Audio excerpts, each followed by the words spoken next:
Bonjour à tous et bienvenue sur Everick Studio Jeux de plateau. Nous nous retrouvons aujourd'hui pour la suite de notre partie de Pax Renaissance. À l'écran, je vous présente la carte dans l'état actuel de l'environnement de nos empires. Nous en étions au 4e tour. Précédemment, je vous ai indiqué, en l'écrivant sur l'écran, que suite à une conspiration réalisée par Bartolomeo, un one-shot avait été lancé, mais que finalement il n'avait pas lieu d'être, puisque ce one-shot ne s'appliquait pas dans le contexte précis du tour de Bartolomeo d'alors. Je vous invite à aller voir le premier épisode pour ça. Par conséquent, les familles de nobles installées dans le royaume de France ont été remis sur le plateau et ils parviennent à coexister sans problème en réalité, suite à cette action de notre adversaire. Donc on va reprendre comme ça. À la fin de l'épisode précédent, nous avions vu arriver dans le marché un certain nombre de reines. Ces reines vont avoir un rôle prépondérant, je pense, dans cette partie, nous le verrons. Et nous nous apprêtions à entamer un 4e tour. En observant notre plateau, ce qui saute aux yeux, c'est que nous n'avons plus de liquidité. Donc il va falloir qu'on en récupère. Or, avant de commencer, j'ai observé un peu le plateau et je viens de m'apercevoir que le marché de l'Est était bien fourni en florins et qu'en même temps, nous avions eu l'occasion d'ouvrir euh, le, le comptoir de Novgorod dans l'épisode précédent, ce qui va bien nous arranger parce que la route commerciale utilisée par le marché de l'Est ne va plus démarrer de Tana, mais de Novgorod, et ainsi parcourir nos différentes concessions. Ce qui devient forcément très intéressant. Par ailleurs, notre portion maritime est défendue par des pirates que nous contrôlons grâce à la marine franco-ottomane que nous avons dépêchée en plein cœur de la Méditerranée. Ainsi, l'action permettant de récupérer l'argent est une foire commerciale. Ça va nous coûter une action. La première étape de la foire commerciale, je vais reprendre la fiche de synthèse, on va essayer de suivre comme ça. Alors voici les fiches d'aide de jeu qui sont extrêmement fournies, et ici en bas à gauche, on a toutes les étapes concernant l'organisation d'une foire. Donc première étape, les profits. On place un florin sur la carte qui va nous servir à mesurer le flux commercial de cette foire. Ensuite, on défausse la carte du marché, symboliser les transactions. Deuxième étape, c'est la subvention de 1 florin à l'organisateur. Donc là encore, c'est Jacob qui a organisé, qui récupère un florin. Troisième étape, c'est la distribution des profits aux concessionnaires. Là, on part de Novgorod et on distribue à tous ceux qui sont présents. Donc là, en l'occurrence, on va se distribuer une, deux sommes par rapport à la présence de nos deux concessions. Si vous avez bien vu, voilà. Donc on récupère 2 florins. Toujours pour la com. On continue la route et on tombe sur des pirates. Ces pirates sont nos corsaires, il faut les payer. Enfin, sont des corsaires, il faut les payer. Donc ce florin retourne en Chine. Et le voyage s'achève puisqu'il n'y a plus de florins ici. Donc le voyage s'achève en Aragon. Ainsi, on procède ensuite à l'étape suivante qui correspond à la levée des troupes. Donc la levée des troupes nous permet de garnir la carte de pièces d'échecs qui représente finalement les différentes influences, populations qui suivent les transactions et qui modifient le paysage de l'Empire, enfin des empires qui sont concernés par ces transactions. Donc on va partir de l'Empire romain germanique. Alors, dans la mesure où c'est nous qui lançons la foire, on choisit le,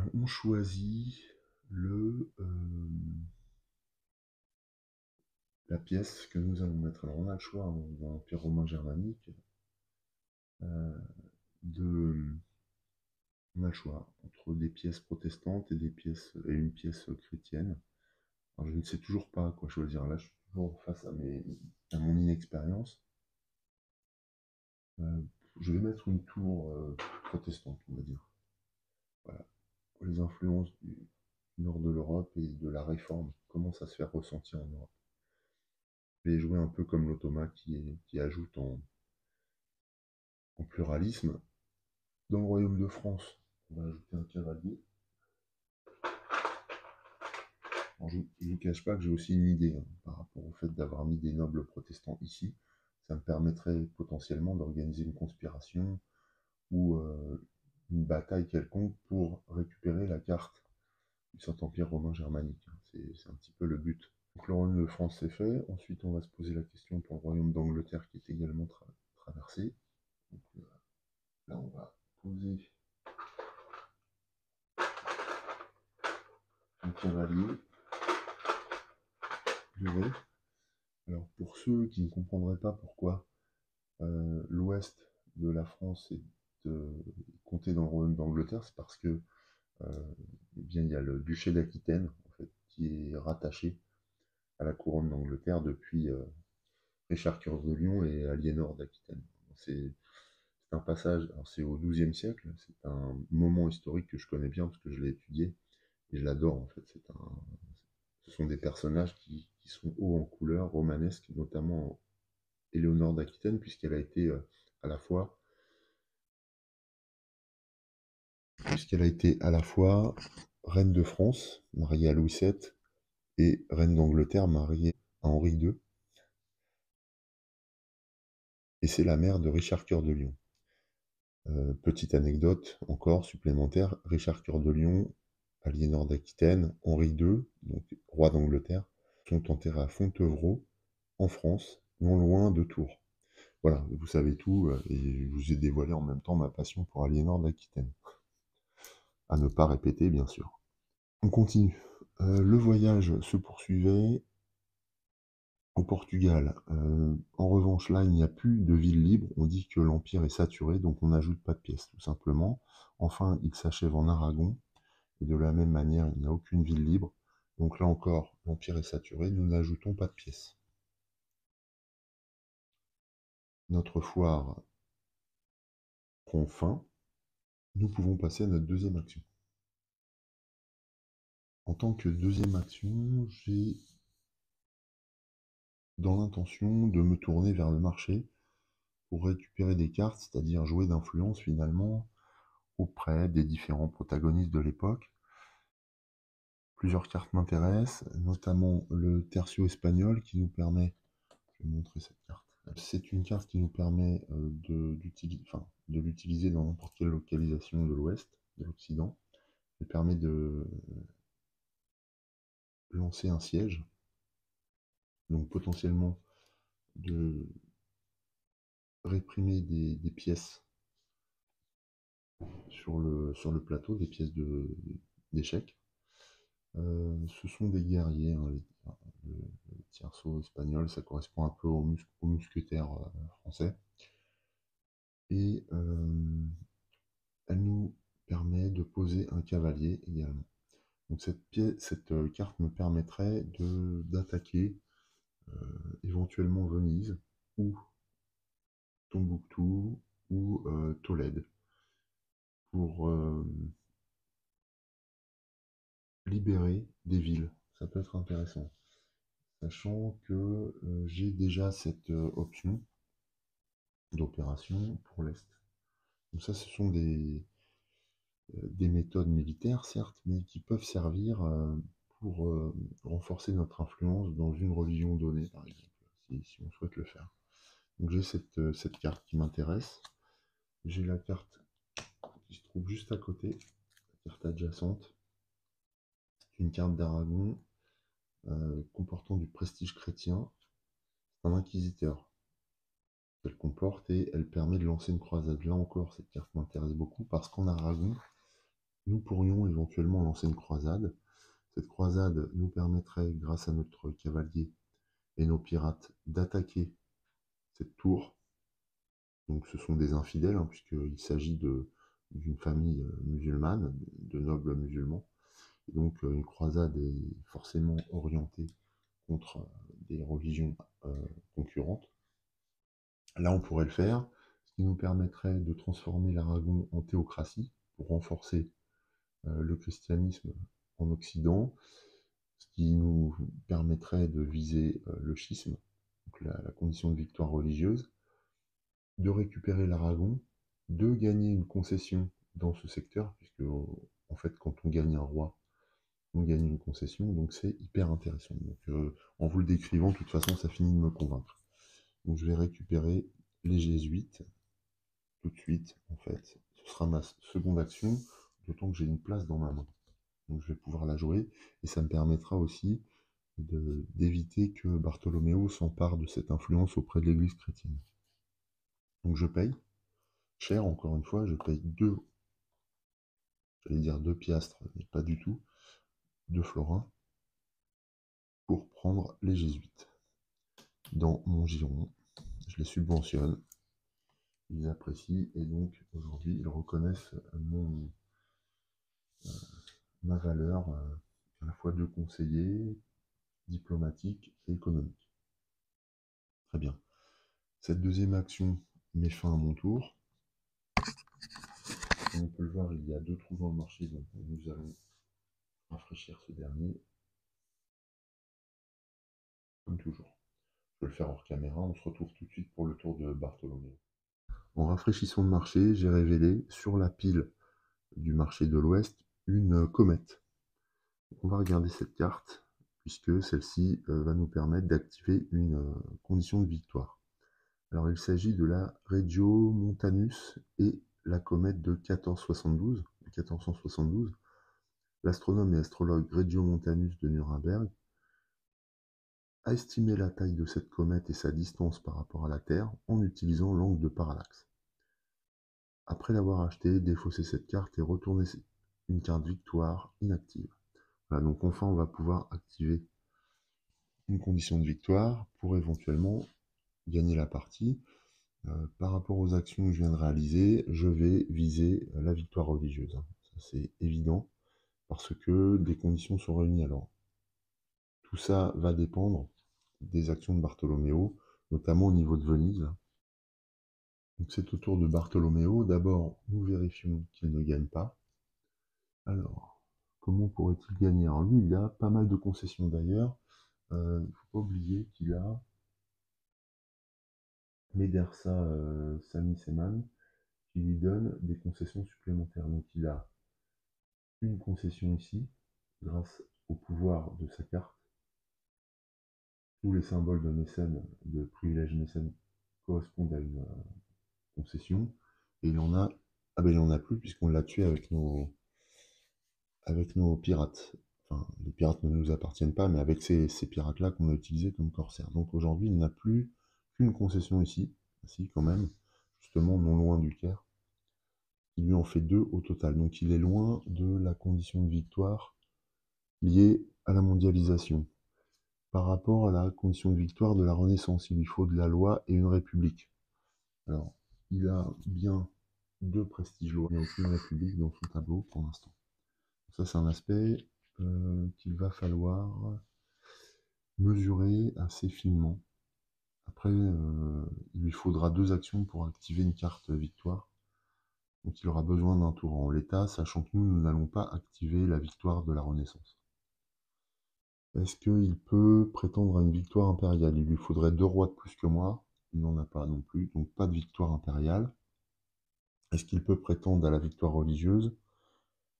Il faudrait qu'il ait de l'influence dans la religion dominante.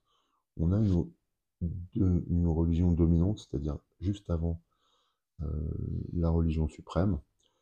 La religion dominante qui se profile, c'est le christianisme, hein, puisqu'on a une théocratie avec plus de croyants que toutes les autres théocraties présentes. Constantinople n'étant pas une théocratie. Pour l'instant, il n'y a aucun symbole, malgré la présence de nombreux nobles dans cette ville.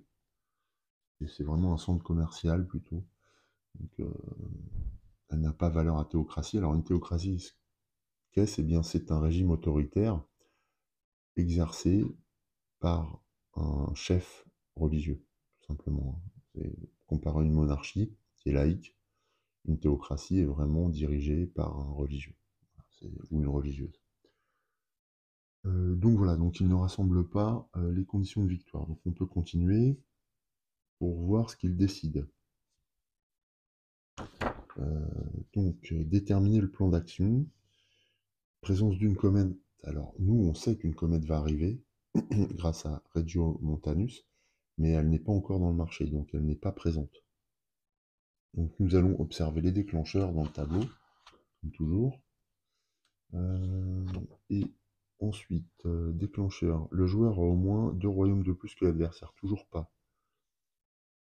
Si on observe nos tableaux. Hein. L'adversaire a moins de républiques. Je n'ai pas de république. Une religion dite suprême a plus de croyants dans cette théocratie que toutes les autres régions combinées. C'est le cas réellement, mais c'est pas la religion suprême là. C'est là où j'ai un petit doute, parce que dans le tableau, une religion dite suprême est entre parenthèses. Donc je pense que c'est une religion en général et dite suprême éventuellement, a plus de croyants dans cette théocratie que toutes les autres religions combinées. Je pense que ça s'applique dans les deux cas. Là, j'ai une religion dominante, pas suprême parce que je n'ai pas d'inquisiteur, mais ça ne m'empêcherait pas d'activer cette, ce déclencheur, je pense, dans la mesure où la Venise a plus de croyants dans sa théocratie que les autres. Donc, c'est bien ce que j'ai envie de faire. Qu'est-ce qu'il ferait? En plus, ça me semblerait logique de la part de la famille Marchionni de ne pas nous laisser agir trop proche du christianisme. Alors, il s'agirait en objectif principal de retirer des agents de la religion suprême, ou d'ajouter une religion non suprême. Alors, retirer des agents, ça consisterait à virer les cavaliers, là, pour que l'état du pape soit dégarni et n'ait plus de dirigeants. On parle de classe dirigeante aussi. Il pourrait aussi, pour ça, acheter et jouer une carte guerre civile. Alors, est-ce qu'il y en a? Alors, les cartes guerre civile, c'est conspiration, révolte paysanne. Là, il n'y en a pas. Djihad, conspiration. Il y a une carte conspiration. Ah oui, mais alors elle est sur l'emplacement de la foire, donc elle est retournée. Ouais, donc il ne va pas pouvoir faire ça. Déjà. Bon, je vais me lancer comme ça. Hein. On va considérer que la religion n'est pas suprême, mais dominante. Il y a bien une religion qui a plus de croyants que les autres, donc on va considérer qu'on est dans ce cas-là. Donc acheter et jouer une guerre civile, c'est pas possible. Il peut lancer une opération, soit à l'est, soit à l'est, de répression, de siège ou de taxe. Est-ce qu'il a de quoi? Oui, il peut au bas, voilà. Donc on voit que c'est très cohérent en fait. Hein. Il peut complètement lancer une opération à partir de son tableau. Alors quand on fait ça, que ce soit le joueur humain ou le joueur automatique, eh bien il faut déjà sélectionner l'Occident ou l'Orient, et en fonction de ce qu'on va activer, donc là il va activer l'Occident, eh bien il peut activer une opération par carte sur son plateau. Ce que je vais faire, je vais aller prendre des petits pions pour poser l'opération activée à partir d'une carte. Donc Bartolomeo va essayer d'éliminer, c'est son objectif. Donc il va lancer une opération Est-Ouest de répression, siège ou taxe pour retirer des agents de la religion suprême. C'est ce qu'il cherche à faire.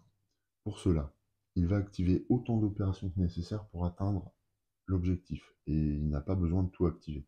Donc là, en l'occurrence, il y a 2 actions de siège possibles. Donc on va voir comment ça se passe pour lui.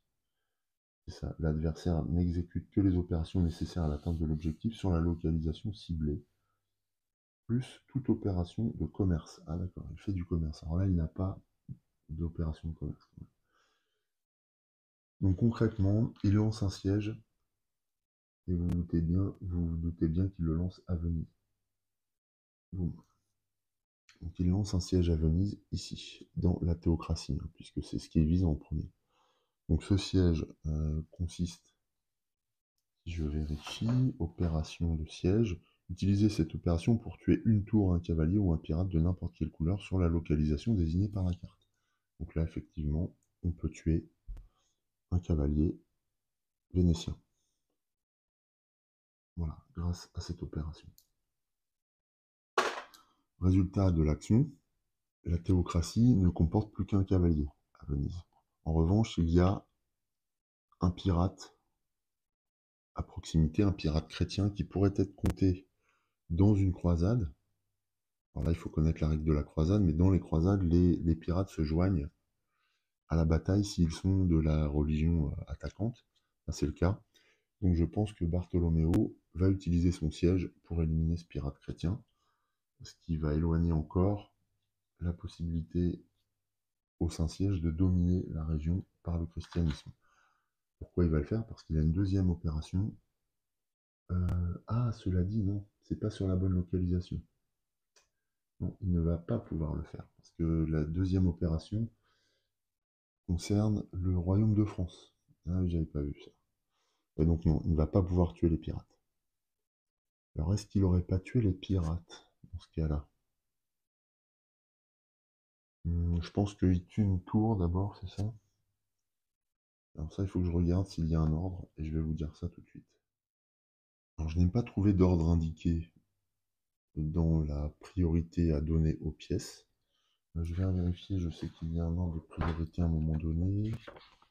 Non, il n'y a pas de priorité, là je viens de consulter le livret de règles, il n'y a pas de priorité particulière à mettre en œuvre pour les pièces d'échecs, donc je pense que c'est au choix du joueur, je vois que ça. Donc je vais privilégier plutôt... ouais, je vais enlever le cavalier, je pense que c'est le plus impactant en fait, c'est ce qui affaiblit le plus Venise, parce que les corsaires peuvent être déplacés par d'autres moyens. Voilà. Donc ça met fin à son opération, c'était sa première action. Ensuite, puisqu'il ne lui reste qu'une action, il va essayer d'entreprendre autre chose, mais avec l'action restante, ce qui diffère de la ligne qu'on a utilisée depuis le début de la partie. Donc on passe à la ligne 7, cette fois en général on utilise la ligne 6 pour acheter et jouer une carte. La ligne 7 en revanche permet d'avoir un déclencheur qui nous dit l'adversaire n'a plus qu'une action disponible ou à moins de 3 florins. Alors dans les deux cas, c'est vrai, il a moins de 3 florins et il n'a plus qu'une action disponible puisqu'il a entrepris cette action de siège à Venise. Donc, partant de là, il peut lancer en tant qu'objectif principal une foire commerciale, une opération Est-Ouest ou vendre une carte sans prestige. Alors il fait ça en fonction des possibilités. Dans l'ordre, il veut organiser une foire commerciale. C'est ce qu'il va faire, hein. Il va simplement lancer une foire commerciale où il y a le plus d'argent, à savoir sur le marché de l'Ouest. Là, ça va... Ah bah ça l'arrange pas des masses en fait. Parce que s'il lance une foire commerciale à partir de l'Ouest, eh bien le chemin ne va pas lui permettre d'empocher d'argent puisque sa concession n'est pas sur le trajet ouvert à partir de Trébizonde. Donc non, il ne lance pas de foire commerciale à partir de l'ouest. Il y a de l'argent à l'est. Est-ce qu'il ferait si il lance une foire commerciale à partir de Novgorod? C'est pareil, en fait je vais récupérer l'argent et lui n'aura pas grand chose. Par contre il va récupérer la subvention de départ. Est-ce que ça suffit? Oui, il va le faire.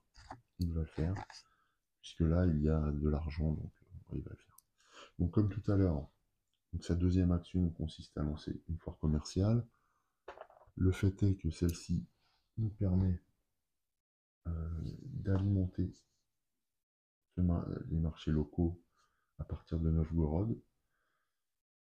Première étape ensuite. Première étape,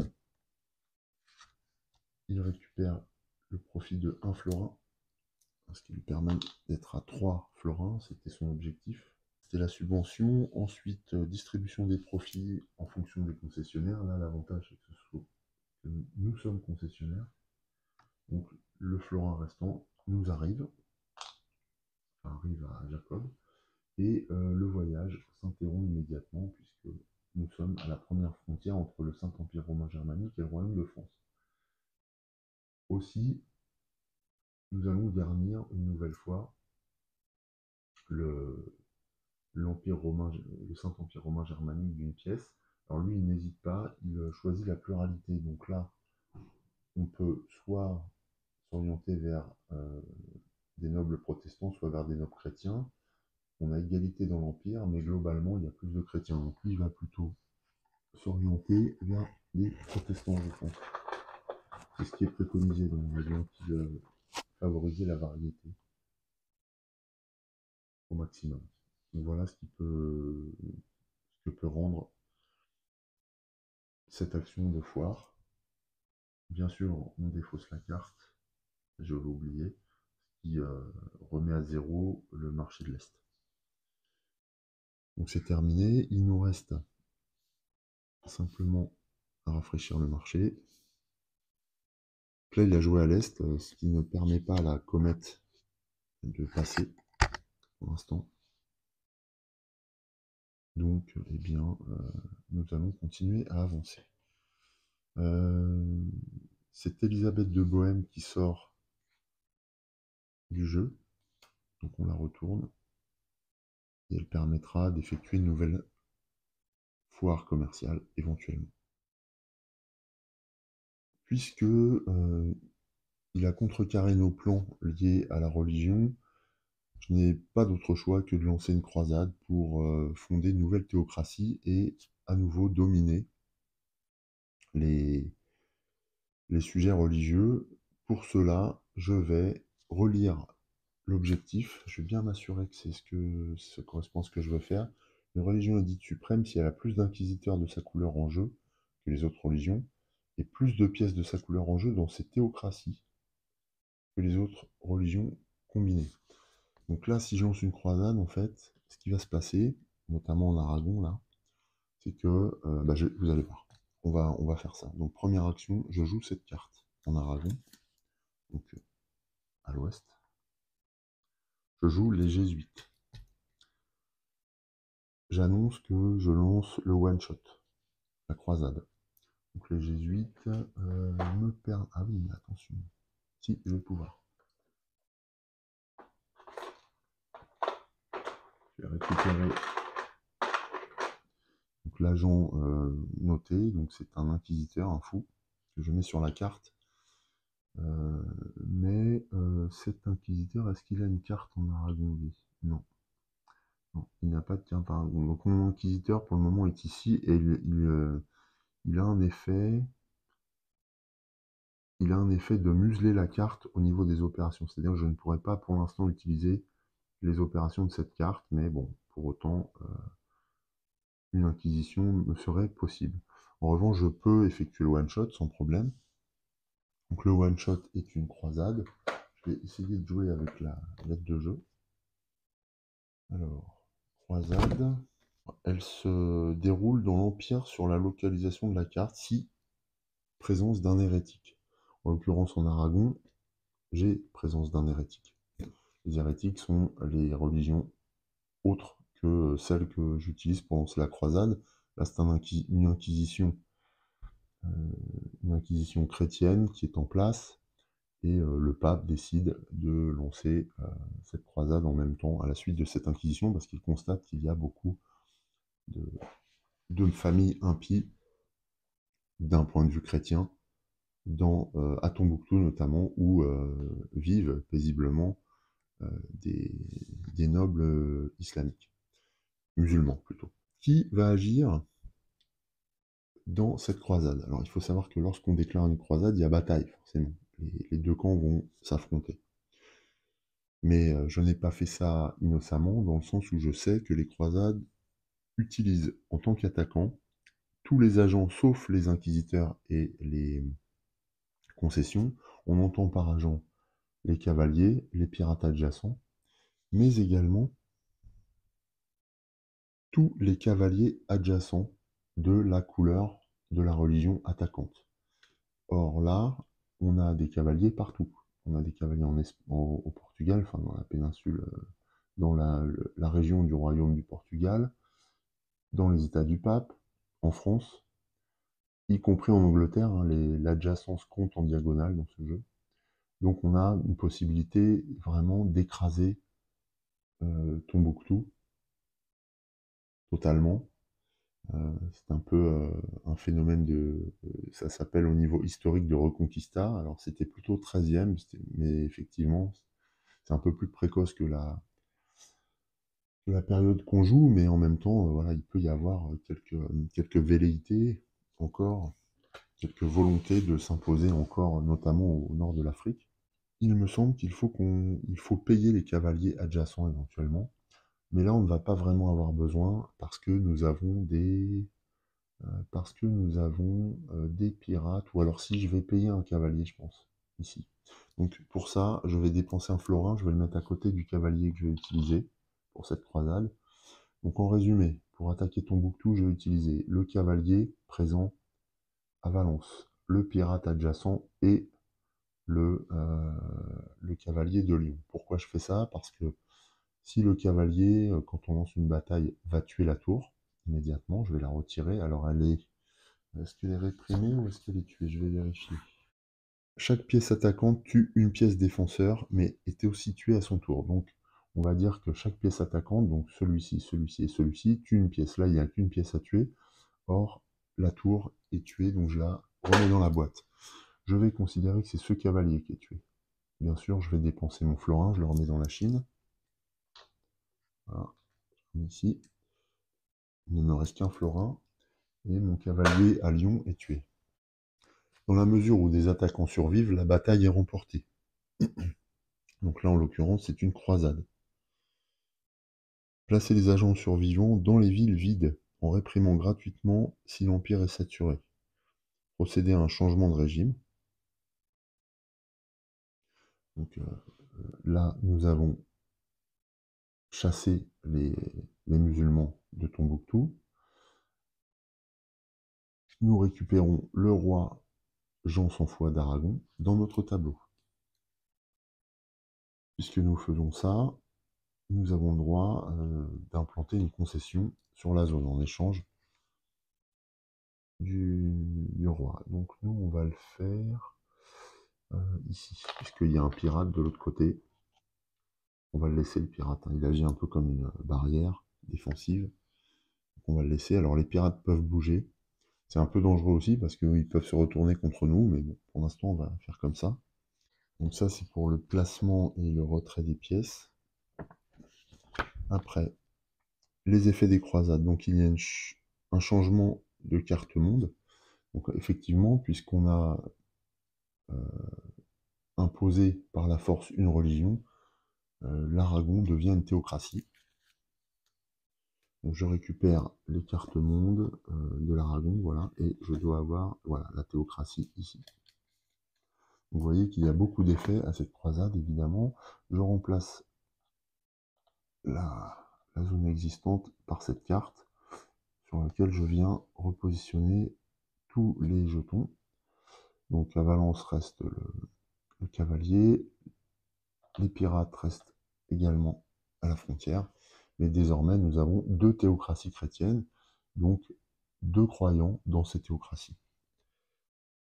Changement de régime, donc un changement de régime correspond au fait que le trône soit rattaché à notre gouvernance, et nous pouvons désormais affirmer que l'Aragon répond à nos sollicitations, et donc on exerce une étroite collaboration avec ce royaume.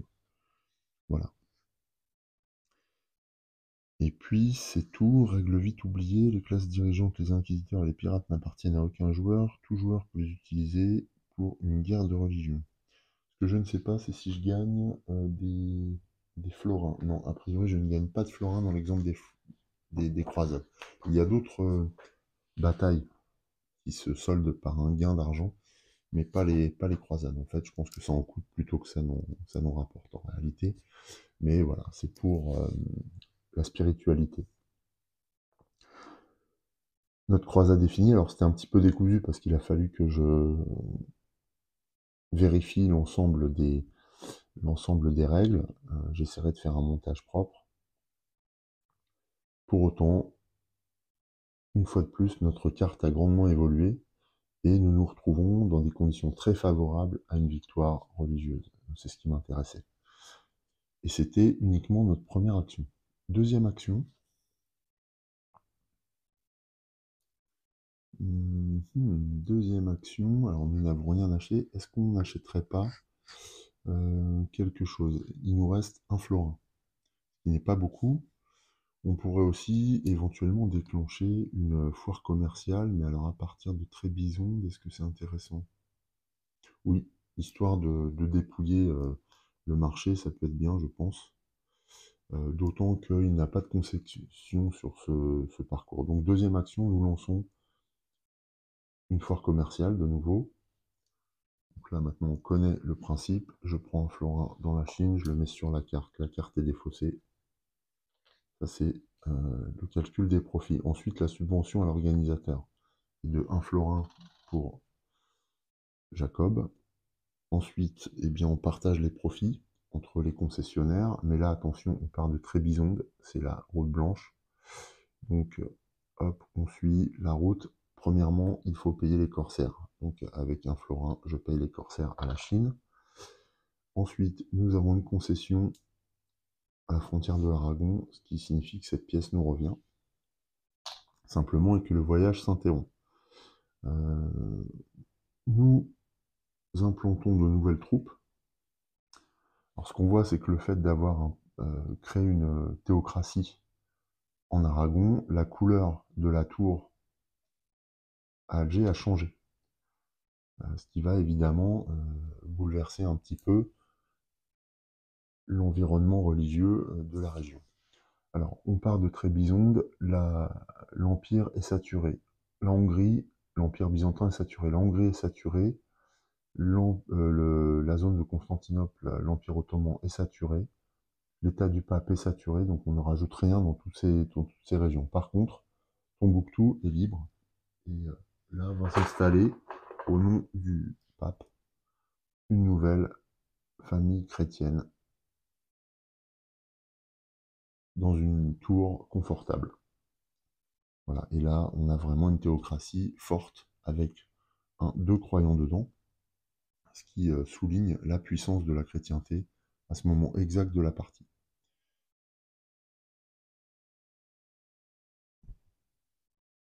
C'était la dernière étape de notre voyage commercial.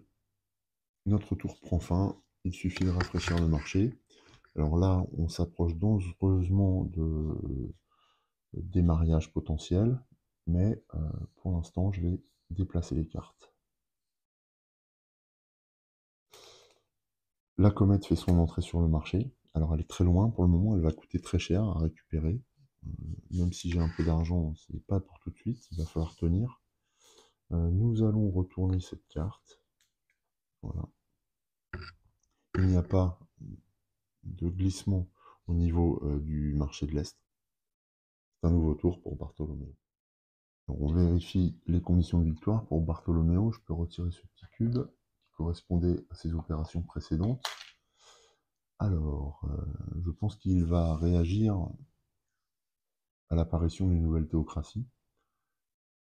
D'autant que cette fois, il y a une comète. Alors ça va grandement changer les choses. Je vais ressortir le tableau. Avant toute chose, on revérifie que les conditions de victoire ne soient pas remplies pour lui. Alors, au niveau de la Renaissance, il détient 2 prestiges lois, mais n'a aucune république, donc non.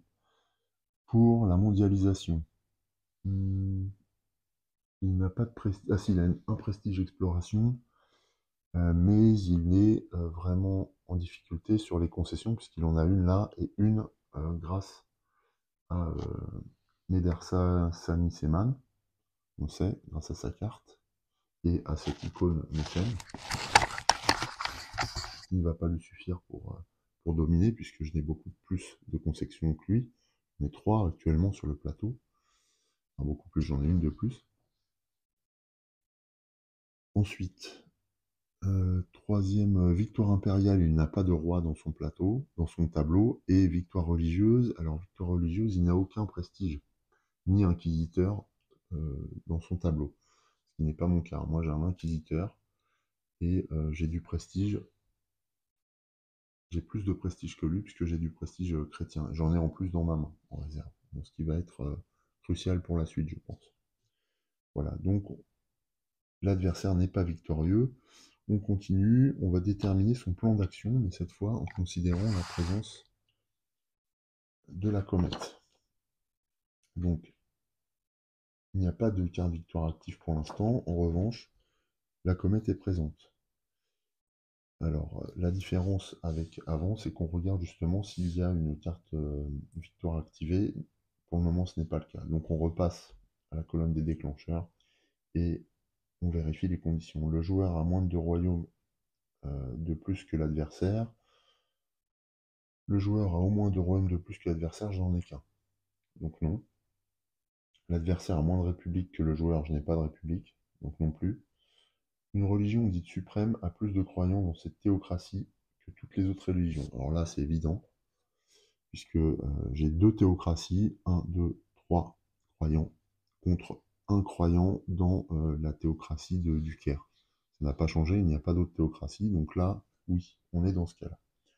Aussi, en objectif principal, il va essayer de retirer de la religion suprême et ajouter des agents, ou ajouter des agents dans une religion non suprême. Pour ça, il va essayer d'acheter et jouer une guerre civile, ou une guerre de religion. Est-ce qu'il y a une guerre civile ou une guerre de religion? Il y a le djihad là. Ah oui, ça va l'intéresser. Il peut l'acheter, il a un prestige de type religion islamique. Donc je pense qu'il va lancer ce djihad en Hongrie. Ouais, c'est tout à fait possible. Qu'est-ce qu'il a d'autre comme option? Opération. Ouais. Bon, il va acheter et jouer une guerre civile directement. Si il ne peut pas retirer des agents de la religion suprême, alors retirer des agents de la religion suprême en Hongrie, il le peut, puisque là, il y a un chevalier chrétien à Buda. S'il n'y avait pas eu de chevalier chrétien, il n'aurait pas fait cet objectif-là, il n'aurait pas visé cet objectif, il aurait visé le suivant. C'est laquelle? Là. Mais là, il y en a. Donc c'est bon. Ajouter, supprimer des agents, retirer des agents, ajouter des agents de la religion suprême. Ouais, il va lancer un djihad en Hongrie. Alors, est-ce qu'il va pouvoir? Oui, parce que il a 2 cavaliers. Cette carte est très très forte, donc il va l'acheter. D'autant qu'il a un florin disponible. Cette carte lui coûte très peu cher. Donc il entreprend cette action à l'est. Alors, il s'agit d'une localisation Hongrie, donc un prestige musulman, avec de l'opération de siège et un inquisiteur, une action d'inquisiteur aussi activable. Alors le beau, le petit Radu Drakal devient un ami proche du fils du sultan Mehmed II, dit le conquérant, celui qui a renversé Constantinople toujours, après que lui et son frère Vlad furent pris en otage. Quand Radu se convertit à l'islam, les 2 frères devinrent des ennemis mortels. Vlad prit le commandement des armées qui défendent la Valaquie et la Transylvanie contre Radu à la tête d'envahisseurs janissaires. Radu vainquit et devint pacha de la Valaquie. D'accord. Donc on voit il est assez fort, hein, il a beaucoup d'armées avec lui. Donc est-ce qu'il lance le djihad? Oui, puisque c'est son objectif. Acheter et jouer une guerre de religion. Donc là il utilise ces 2 actions pour lancer ce djihad. Ce djihad va être mené grâce à une cavalerie importante. Donc on va mettre ces agents pour l'instant sur la carte.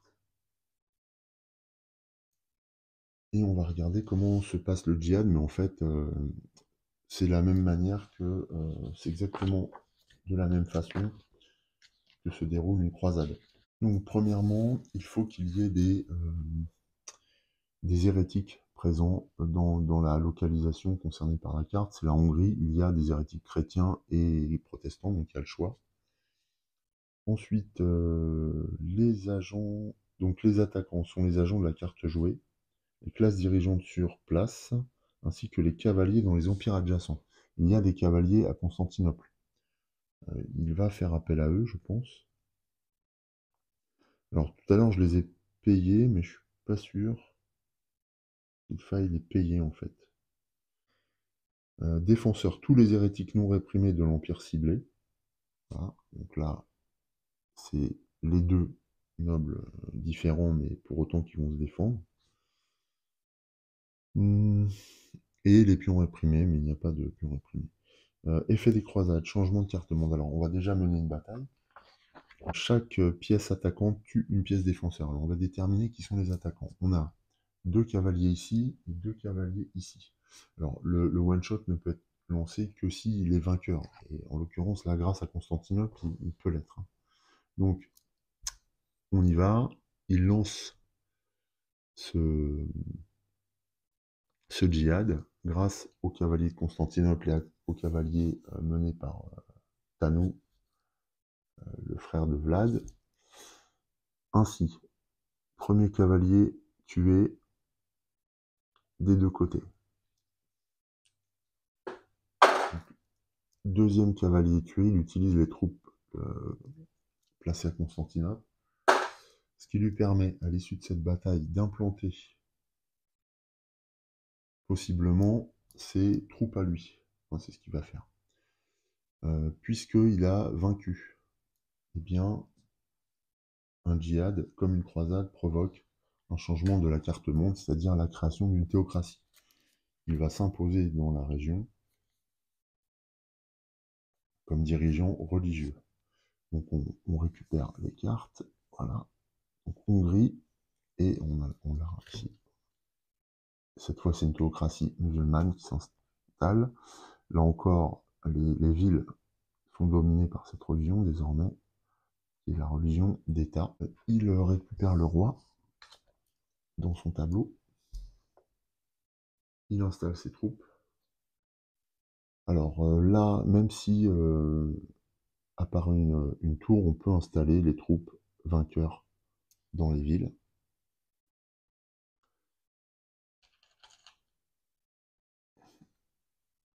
Le royaume de Hongrie est sous son influence désormais, et donc apparaît une nouvelle théocratie dotée de 2 croyants. Ce qui fait qu'il y a, dans les théocraties musulmanes,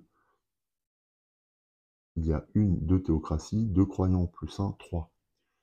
Ce qui signifie qu'aujourd'hui, la religion dominante n'est plus le christianisme, elle n'est pas plus la religion musulmane, là les 2 religions sont à égalité. Il vient de contrecarrer mes plans, donc il va falloir que je réagisse.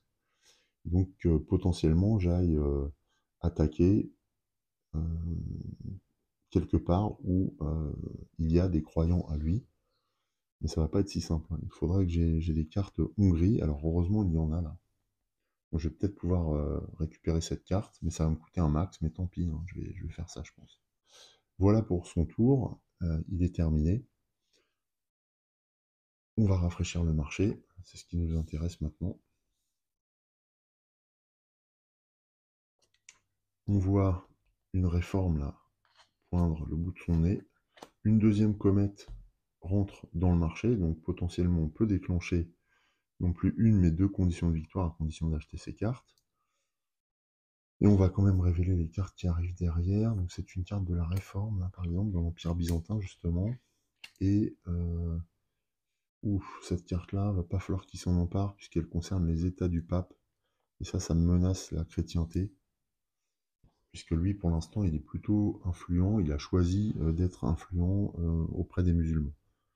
Donc bon, on va défendre ça. Alors, il faut bien comprendre une chose avant de terminer son tour, c'est que si, pour l'instant, Bartolomeo Marchionni est influent auprès des musulmans et que Jacob Fugger est influent auprès des chrétiens, les choses peuvent changer totalement. C'est-à-dire qu'on peut se rapprocher des musulmans parce que c'est dans notre intérêt, ou de la réforme, au détriment des chrétiens, laisser tomber nos anciennes alliances. Et c'est pareil pour Bartolomeo. Donc on ne va pas s'attacher particulièrement à une religion dans ce jeu. On va plutôt agir dans notre intérêt, toujours. Là, on a toujours intérêt à agir pour la victoire religieuse, mais en fait, on va regarder ce qui est le mieux. Et est-il plus simple aujourd'hui de récupérer un croyant dans le sultanat mamelouk ou Pour ça, il faudrait qu'on fasse venir des chrétiens et qu'on les tue pour les remplacer. Ou est-ce qu'on retourne à l'assaut de la Hongrie? Voilà. Ou alors est-ce qu'on fonde une nouvelle théocratie ailleurs sur la carte? On a plusieurs possibilités. Voilà, c'est la fin de ce tour et donc ça va être à nous et on va essayer de répondre à ces différentes questions. Alors après vérification, effectivement, dans les croisades, il ne faut pas payer les cavaliers adjacents. En fait, on les paye dans le cas où on lance une campagne. Ce qui veut dire que je vais récupérer mon florin tout à l'heure que j'ai utilisé en Aragon. Je n'avais pas besoin de le dépenser. Donc je le récupère. Très bien. Ça me fait 4 florins, ce qui va m'arranger. Hein. Ça va m'arranger parce que ça va me permettre d'acheter une carte. Ce que j'aimerais faire, donc, c'est récupérer la Hongrie. Là, j'ai les moyens de le faire en tout cas, c'est casser la dynamique musulmane en fait et limiter le nombre de théocraties pour pouvoir relancer la domination et la suprématie plutôt du christianisme.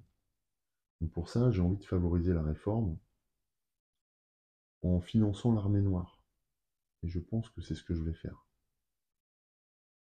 Que cette armée noire détient 2 cavaliers et à Nuremberg, j'ai un cavalier de la réforme. Donc je peux faire appel à lui pour cette guerre de religion, qui me suffira à transformer la Hongrie en théocratie. Donc je pense que je vais faire ça. J'avais aussi la possibilité d'organiser une foire commerciale. Donc je pourrais éventuellement organiser une foire commerciale pour virer cette carte, récupérer de l'argent, acheter l'armée noire, et la mettre dans ma main puisque j'ai une place. Ensuite, Bartholoméo joue, sachant que on ne sait pas ce qu'il va faire. Hein.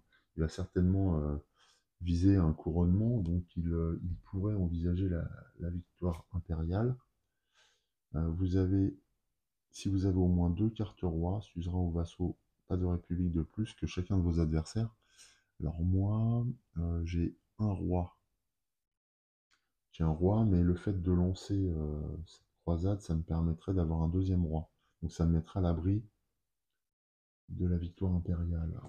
Or, je suis à l'abri du reste. Je suis à l'abri de la victoire de la mondialisation, de la victoire de la Renaissance. Encore que, non, je suis pas forcément à l'abri de la victoire de la Renaissance. Hein. Parce que s'il transforme sa carte en république, je suis fichu. Alors ça me paraît quand même compliqué, dans le sens où c'est une théocratie.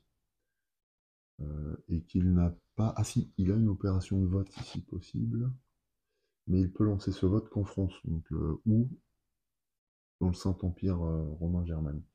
Ou ça par contre, ça me plaît pas ça. Oui, ça me plaît pas beaucoup. Ah ouais, je sens qu'il va m'embêter là au prochain tour. Est-ce que j'ai moyen de museler cette carte? Alors pour museler une carte de ce type-là, notamment là dans les états du pape, il faudrait que je récupère un inquisiteur qui corresponde à cette localisation. Or, il n'y en a pas pour l'instant. Bon, je vais suivre mon idée, on verra bien, parce que là, ça commence à être très calculatoire. Alors, il y a sûrement plusieurs possibilités. De toute façon, je ne vais pas pouvoir tout faire. Donc, on va rester sur notre contre-attaque réformiste. Aussi, je dois dépenser donc 1, 2, 3, 4, 3 plutôt. 3 florins pour acheter l'armée noire. Je crois que je vais faire une foire commerciale quand même. Ça m'embête de dépenser autant d'argent. Ouais, ça m'embête. On est à égalité là, je pense que les choses tiennent pour l'instant. La guerre va attendre, on va la préparer et on la déclenchera au tour suivant. Ça permettra aussi au comète de se rapprocher. Pour le moment, il ne va pas pouvoir les acheter, donc ça me va. Alors, hmm, je vais déclencher cette foire commerciale et elle va se déclencher à partir du Saint-Empire romain. Ouais, donc de toute façon, lui, il ne va pas en bénéficier de cette foire puisqu'il n'y a pas de concession sur le trajet depuis Novgorod. Donc je vais faire ça. Est-ce que j'achèterai pas avant? Oui, Alors si j'achète avant, je peux pas déclencher de foire commerciale ou je peux? Pas sûr de pouvoir. Parce qu'il y a une règle là-dessus. Quand on pose une pièce sur une carte, on ne peut plus jouer la carte. Je pense pas que ça concerne les cartes retournées. Elles n'ont pas tout à fait la même valeur. Mais bon, dans le doute, je ne vais pas le faire. Je vais acheter d'abord. Tant pis, ça m'arrange pas, mais... Non, je vais acheter après. Ça m'arrange pas. Mais bon, voilà, au moins je serai sûr. Donc je lance une foire commerciale. Aussi, on récupère les profits. Voilà, on défausse la carte. La subvention à l'organisateur est récoltée par Jacob. Et ensuite, on répartit les profits restants en fonction des concessions.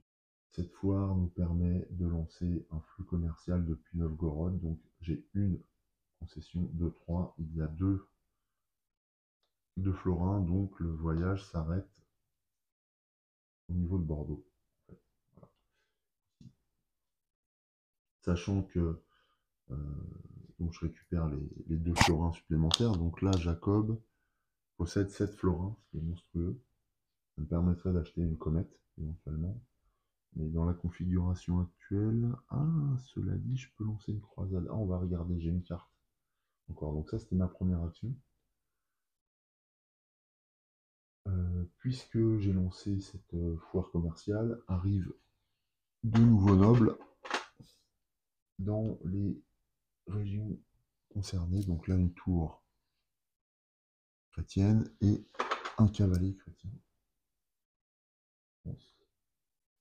Alors, en Angleterre, c'est saturé et on s'arrête là. La deuxième action. Alors j'étais en train de voir que j'ai cette carte-là. Je peux jouer partout à l'ouest. Elle me permet d'affirmer mon influence auprès des chrétiens et de lancer un deuxième inquisiteur et surtout une croisade à l'ouest. Oh, oh là là là là, à l'ouest. Eh bien, j'ai de quoi faire. Parce qu'au Portugal, il y a des hérétiques, il y a des musulmans présents. Donc je pourrais totalement lancer une croisade au Portugal. Auquel cas, au prochain tour, je peux acheter une comète et déclencher la victoire, puisque j'aurai 3 théocraties avec 2, 4, 5 croyants, ce qui deviendrait assez incroyable, je trouve. Donc on va faire ça. Deuxième action, je joue l'ordre des prêcheurs. Je vais décaler un petit peu mon tableau. Je joue l'ordre des prêcheurs, on va les garder dans l'ordre. Hop. Donc j'ai un inquisiteur qui vient et je lance la croisade. Au moment où il est là, je lance la croisade. Donc, comme tout à l'heure, cette fois je peux la lancer n'importe où à l'ouest, mais je vais la lancer au Portugal. Comme attaquant, je vais utiliser donc, le cavalier présent, mais ça ne suffit pas pour remporter la zone, donc je vais utiliser aussi des cavaliers adjacents.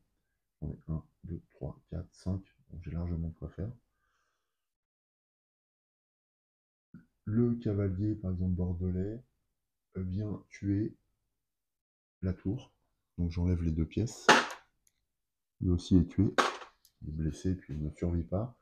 Voilà, un petit peu, c'est ce qui est un peu arrivé à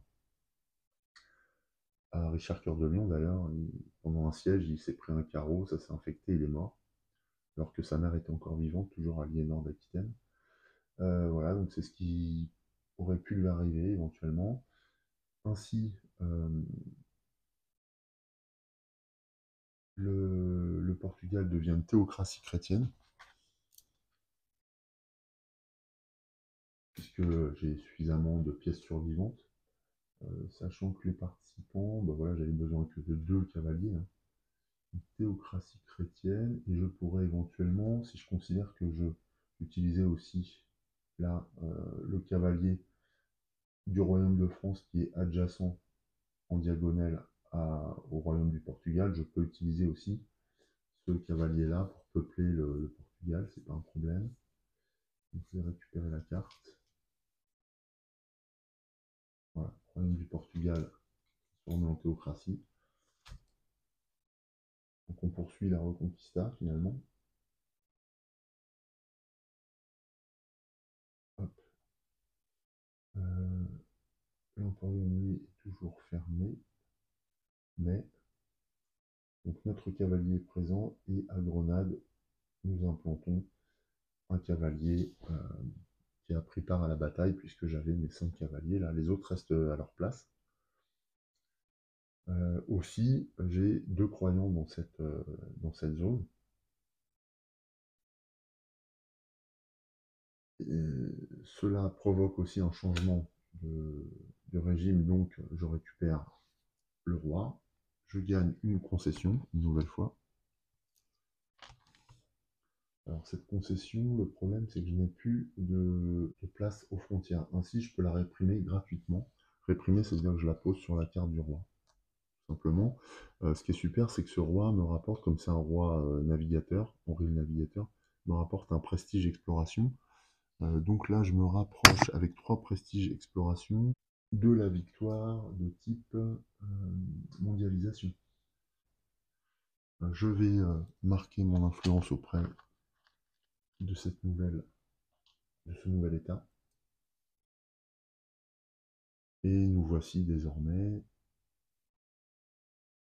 à la tête d'un réseau de théocratie chrétienne dans la partie occidentale de la Méditerranée.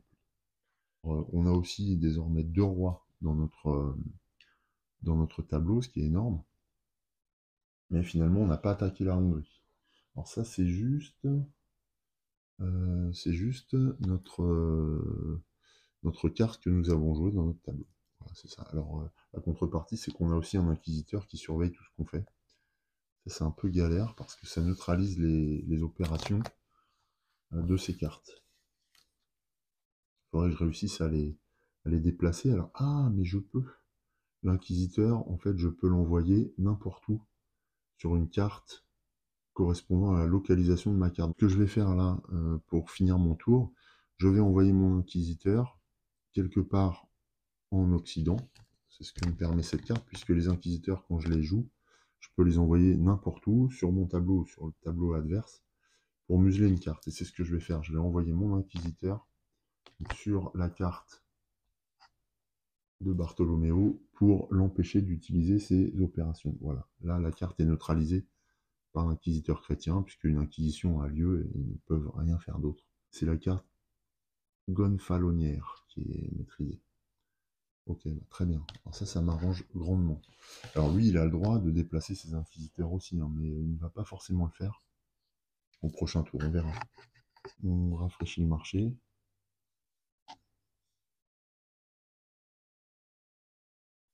La comète se rapproche, devient un peu moins chère. On a beaucoup d'argent, donc on pourrait acheter une comète là et gagner la partie au prochain tour, sauf s'il nous fait un coup inattendu, quoi.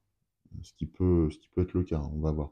Après, il a peu d'argent et il n'y a pas d'argent pour l'instant dans les marchés.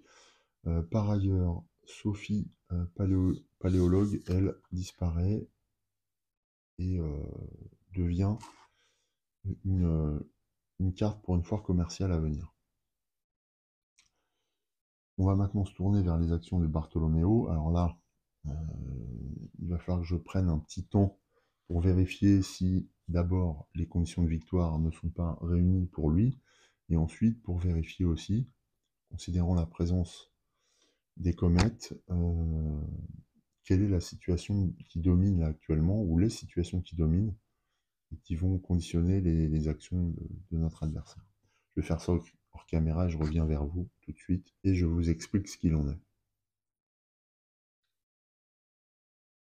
Alors, à propos des conditions de victoire, il ne vérifie pas les conditions de victoire pour l'instant. Ensuite, j'ai regardé dans le tableau, donc on se trouve toujours dans le cas où une religion dite suprême a plus de croyants en cette théocratie que toutes les autres religions. C'est ce qu'on s'est employé à faire. Donc on est toujours dans ce cas-là. Et j'ai regardé tout ce qu'il pouvait faire en objectif principal, objectif secondaire, objectif prestige. On se retrouve dans l'objectif principal de retirer des agents de la religion suprême, ajouter des agents d'une religion non suprême. Il peut essayer d'acheter et jouer une carte guerre civile. On en a une, la carte guerre civile, mais elle ne permet pas de tuer des croyants, de retirer des agents de la religion suprême, puisqu'elle concernerait la Hongrie qui est dominée par une théocratie musulmane. Donc ça sert à rien. Donc il passe à la suite, opération Est-Ouest de répression, siège ou taxe.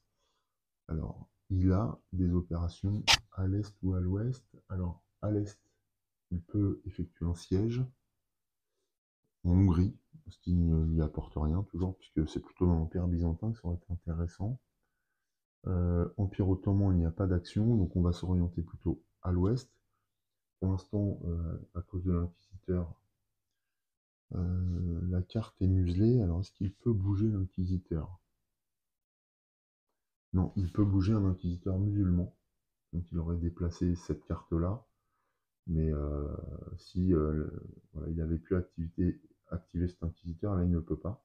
Du coup, il lui reste une opération de siège disponible qu'il va activer comme première action.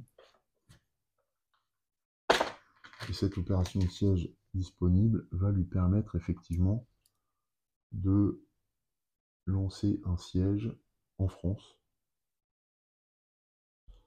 Donc en France, effectivement, il y a un siège. Alors comment ça se passe? Bien, j'ai eu une coupure micro et j'ai eu à nouveau besoin de déplacer mon jeu. Alors là, je suis carrément sur le canapé, c'est un peu à l'arrache, mais c'est pas grave, ça va permettre de continuer. Je me suis rendu compte aussi en regardant, parce qu'il fallait que je recharge le micro, donc j'ai eu le temps, en regardant les rushs de l'épisode en cours, que j'avais fait 2-3 bourdes, notamment, alors la première c'était ici, à un moment donné j'ai déplacé une pièce du marché de l'Ouest au marché de l'Est, donc j'ai remis cette pièce. Celle-ci avait atterri sur mon plateau lors d'une foire commerciale, hein, sur le plateau de Jacob, donc j'ai simplement remis la pièce, voilà ce qui revient au même puisque je l'avais collecté avec mes concessions. Donc ça c'était la première bourde. Deuxième bourde, lors d'une précédente encore foire commerciale du tour avant, j'avais oublié de garnir la région de Constantinople à Modon avec une tour rouge, une tour protestante. Donc je l'ai ajouté aussi et je crois que c'est à peu près tout. J'ai peut-être oublié d'autres choses. En général, j'ai mis des petits commentaires écrits en bas de l'écran pour préciser les sujets qui ont fait l'objet de modifications. Voilà, ça devrait être bon. J'espère en tout cas. Je vais vérifier ça, mais au montage final seulement. Donc bon, là on va continuer et puis j'espère avoir limité quand même l'impact de ces petites bévues sur la partie. On continue et nous en étions autour de la famille Marchionni qui était en train d'accomplir ses opérations. Elle avait lancé un siège en France, ce qui avait coûté la vie, je crois, à un chevalier, il me semble. Ensuite, il avait une deuxième action à entreprendre. Compte tenu de la situation, il était contraint, que je reprenne exactement, l'adversaire n'a plus qu'une action disponible, ou à moins de 3 florins. Donc effectivement, il n'a que... Non, il avait 3 florins. Il hésitait à lancer une foire commerciale. Alors, le fait que j'ai rajouté la pièce, ça lui permet éventuellement d'initier cette foire commerciale. Ah oui, je sais ce que j'ai oublié aussi d'ailleurs, dans un tour précédent, lorsque il a lancé la construction, l'installation de la théocratie en Hongrie, j'avais simplement oublié de lui donner sa concession résultant de la conquête du trône du roi de Hongrie. Donc là, je lui ai remis une concession. Alors ça va l'arranger dans le cadre de la foire commerciale qu'il va opérer. Donc effectivement, j'ai bien fait de changer ça parce que ça bouleverse un peu le cours de la partie. Donc, il lance une foire commerciale, parce que c'est sa dernière action possible. Donc, premièrement, on calcule les profits. Il me semble, je vais reprendre une petite fiche d'aide pour ne pas oublier d'étapes. Donc voilà, on lance les profits. La foire est déclenchée par le retrait de la carte du plateau. Ensuite, On lui paye la subvention d'Emporium, puisque c'est lui qui a organisé cette foire, donc il gagne un florin. Et puis, on répartit les bénéfices en fonction des concessions. Il est le premier à avoir une concession sur le trajet depuis Trébizonde, donc il prend l'unique florin, ça l'amène à 5. Ainsi, la foire commerciale prend fin. Elle prend fin en Hongrie, mais celle-ci est saturée cette fois, puisqu'il y a des classes dirigeantes partout en ville. Et donc, eh bien, c'est tout. Ouais, ouais, c'est tout parce que voilà, sa concession, je l'ai mal positionnée là. Elle doit être à la frontière, qui permet de délimiter en fait le trajet de la foire commerciale. Voilà, donc ça c'était sa deuxième action. Ça va avoir des conséquences, je pense, pour la suite. On va rafraîchir le marché. Alors, le bon côté pour nous, c'est que cela approche les comètes un petit peu plus. Je retourne cette carte. Alors, il n'y a plus d'argent dans les foires commerciales, mais on est en possibilité maintenant, puisque bon, j'ai rendu des pièces, mais il me reste quand même 5, d'éventuellement acheter une comète là. 1, 2, 3, 4. Ouais, pour 4, je peux acheter une comète et déclencher une condition de fin de partie. Je vais voir si je suis en mesure de gagner. Je pense que oui. Je pense que oui avec la victoire religieuse. On va voir ça lors de notre tour.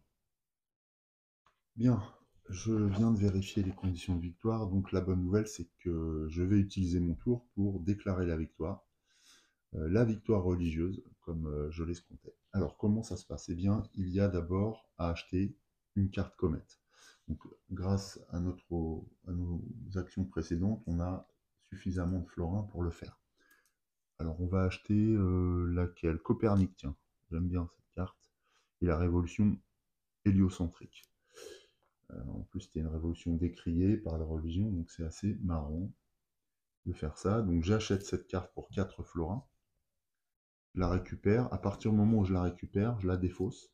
Elle me permet d'activer une carte victoire.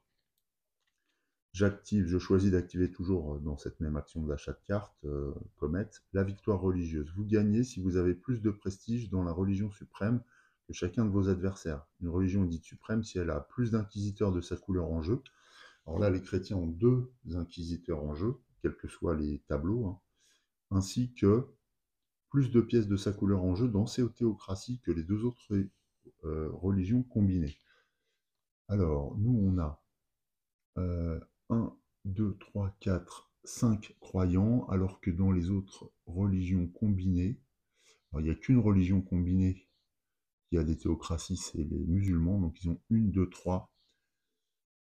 Et oui, là je suis en train de sourire parce qu'il y a 3 croyants dans ces 2 théocraties combinées, donc en fait j'ai bien la domination des croyants aussi, ce qui signifie que je suis bien dans les conditions de la victoire religieuse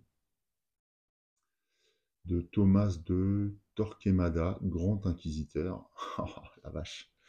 Et donc, nous pouvons utiliser notre deuxième action pour déclarer notre victoire religieuse sur notre adversaire. C'est-à-dire que Jacob déboulonne totalement Bartolomeo Marchionni et lui fait perdre toute influence sur les empires chrétiens. Waouh! Je suis abasourdi de cette victoire. Après cette victoire inattendue, il ne me reste plus qu'à vous livrer mes impressions et quelques observations d'ordre général sur Pax Renaissance. Alors c'est ma 4e partie, c'est la première fois que je gagne à ce jeu. Je vous avoue que cette victoire est presque une surprise. Les choses se sont bien goupillées, j'ai eu un bon marché de cartes, j'ai eu le nez fin quant à l'utilisation des foires commerciales. En plus, je me suis rendu compte que les foires commerciales nous permettaient aussi à un moment donné de pouvoir, derrière une action de ce type, apporter des troupes, ce qui favorisait le déclenchement de guerres de religion ou de guerres civiles. Donc ça favorisait aussi, quand on avait besoin, la possibilité de déclencher des guerres et donc des changements de régime pour récupérer des cartes de trône. Donc ça, c'était vraiment quelque chose que j'ai découvert pendant cette partie. J'avais pas fait le lien entre les deux mécaniques. Donc j'ai beaucoup appris pendant cette partie, c'est la première chose. En fait, il y a une vraie courbe d'apprentissage, je pense. Et c'est sûr que la prochaine partie que je vais réaliser, je ne vais plus appréhender le jeu de la même manière. La deuxième réflexion que j'ai à vous livrer, c'est que mieux on connaît les règles, mieux on peut jouer. Ça paraît évident pour tout, mais c'est encore plus vrai pour Pax Renaissance parce que la difficulté dans ce jeu, c'est de maîtriser l'ensemble des règles qui sont très nombreuses. On a quand même deux livrets de règles, hein, livret 1 et 2, surtout quand on joue en solo. Mais de savoir combiner les règles du jeu de base, les règles solo, la manière d'utiliser chaque action, les points portant sur les opérations, par exemple la façon de déplacer ou de mobiliser des inquisiteurs. Tout ça fait que le jeu prend une dimension folle quand on commence à goûter à la maîtrise des règles. C'est un truc de dingue. On est vraiment de plus en plus sur une sensation de jouer sur un échiquier. C'est étonnant. D'ailleurs, je pense qu'il y a un parallèle entre les cases des empires et puis les cases des échiquiers. Hein. Je pense que vraiment, l'auteur a vraiment imaginé le plateau de jeu en s'inspirant directement des échiquiers. D'ailleurs, euh, cette inspiration est encore visible, par exemple dans la notion d'adjacence en diagonale. Voilà. On voit qu'il y a vraiment une grosse inspiration. Je ne sais pas si Philippe Clown est un joueur d'échecs, mais à mon avis, oui. Euh, donc c'est vrai qu'on a une belle sensation là de jeu de stratégie et renforcée par les aspects multidimensionnels du jeu qui conjuguent voilà, les aspects laïques, les aspects religieux, les aspects économiques, les aspects militaires. Ça, c'est d'une richesse folle. Ce que j'espère aussi, c'est d'avoir réussi à vous restituer une partie avec du sens, c'est-à-dire que la thématique soit bien présente dans les commentaires que j'ai pu faire, parce que quand je joue, personnellement, je vois euh, les événements comme des, des événements historiques. Et donc cette immersion thématique, elle est en plus grandement favorisée par les cartes quand on se donne la peine de lire le petit texte qu'il y a dessus. Mais même les actions, là encore, sont éclairées de cette lumière culturelle, en fait, qui, euh, qui renvoie à notre propre histoire. Donc ça, moi, j'adore. Et j'espère que j'ai réussi à le restituer à travers cette partie, sachant que c'est jamais évident de conjuguer des explications qui portent à la fois sur le déroulement de la partie d'un point de vue thématique et sur les règles en même temps, parce que tout se conjugue. Il y a eu un petit cafouillage en plus là à la fin entre mon micro qui se met en panne et puis les erreurs que j'avais faites que j'ai voulu corriger, donc ça alourdit grandement les choses. Mais toujours est-il que bon, j'espère quand même globalement avoir réussi à atteindre mon objectif. Vous me direz ça en commentaire, j'espère. Surtout n'hésitez pas. Enfin, comme réflexion d'ordre général, je dirais qu'il est certain que ce jeu souffre de sa complexité, c'est-à-dire qu'il est difficile à prendre en main, il est difficile à comprendre, mais si on se plonge dedans réellement, tout devient plus clair et là on commence à prendre beaucoup de plaisir. C'est mon cas, j'ai vraiment surkiffé, là j'ai fait quand même 4 parties d'affilée, alors ça m'a permis de beaucoup apprendre, mais ça m'a permis aussi de m'immerger dans l'époque, de faire connaissance avec certains protagonistes, notamment celui-là, alors que j'ai super mal lu tout à l'heure. Je ne sais pas si vous avez compris, mais le beau, en fait, c'est le petit radou Dracul. Donc ça, je trouve ça génial, quoi. Évidemment, on parle de Transylvanie, des Carpates, de je sais plus quel, de Valaquie, voilà, c'est ça. Donc en fait, on est bien face au comte Dracula, quoi. Je trouve ça énorme. Euh, bon, on a d'autres personnages comme ça que je trouve saisissants. Et voilà, donc il y a vraiment beaucoup de dimensions super intéressantes. Le fait de gagner, en plus, comme c'est un jeu qui est compliqué, c'est satisfaisant. Et je conclurai là-dessus.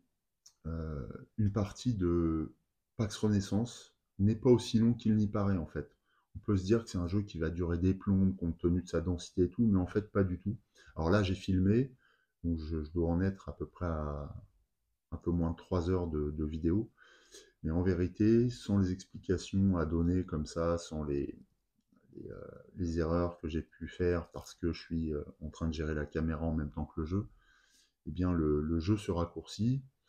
Je pense qu'on peut jouer en 1 heure et demie une partie de Pax Renaissance, ce qui est assez court pour un jeu de cette nature, sans compter les situations où la partie vrille en notre défaveur, et là, où on peut se faire laminer en 10 minutes, hein, c'est clair. Donc ça, je trouve que c'est une dimension aussi qui est à retenir, parce que c'est pas si fréquent que ça de trouver des jeux avec cette profondeur qui soient pas, et toutes ces possibilités d'action, qui ne soient pas un jeu qui traîne en longueur ou qui dure 4 heures, quoi.